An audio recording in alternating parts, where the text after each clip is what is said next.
Clarity could be in jeopardy. Today, we're going to be breaking that down for you because there might be a spin on this playing out in a lot of these races right now in terms of where the market is going to be going. We'll break it all down for you. I've got some stuff that you guys don't want to miss. Let's get started. You've probably heard me mention Uphold before, and there's a reason I keep talking about them. Uphold makes it incredibly easy to bridge the gap between your portfolio and the real world. This has not been done before. Their Uphold debit card is the best example of that. It lets you spend your crypto or your cash anywhere Visa is accepted, all while earning 4% back in XRP on every purchase. It's the easiest way to stack rewards on your daily spending. Download the Uphold app for more and get started. Here's Kristen Smith. This is kind of the line list of things that have to happen. This is last week. She laid out this roadmap of the things that had to go on in the Senate, build the Senate package, which is really where we are right now. They're in the mix of that. Get floor time. That's the big one right now because it is competing with possible priorities here that may be a problem going forward.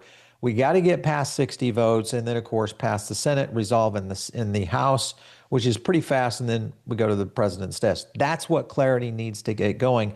And this is the issue right now that we are facing because you're seeing a little bit of movement down. Now, Trump has gone in. Here's on Truth Social real quick. He kind of talks about the CFTC issue of what he's trying to do here, but he also aligns this with clarity, but he doesn't use the word clarity. He just simply says, more importantly, we're currently the crypto Bitcoin capital of the world. We got to get this done.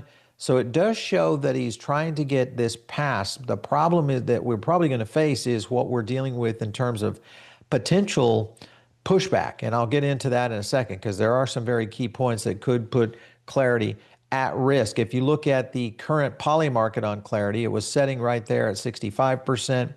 Then, of course, it has fallen now to where it's holding at around 57% of passing this year. Remember that the timing, if you guys have been watching the show, we show these calendars all the time of what's going on in the Senate and within DC. The timing is very critical, and it starts to lean into a very problematic time, and that, of course, would be midterms. That is why I think we're starting to see a lot of things break loose. One of the areas that are going to be breaking loose, if you look at Trump's agenda right now for the rest of the year, this is the problem. Could be in serious trouble.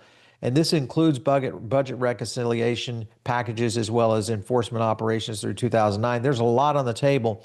And the ones you have to look at are right here. These are the four senators who are now causing a little bit of trouble. You've got Rand Paul, Bill Cassidy, John Cornyn, and then Tom Tillis. Now remember, and I'll show this in a second, but Tom Tillis has been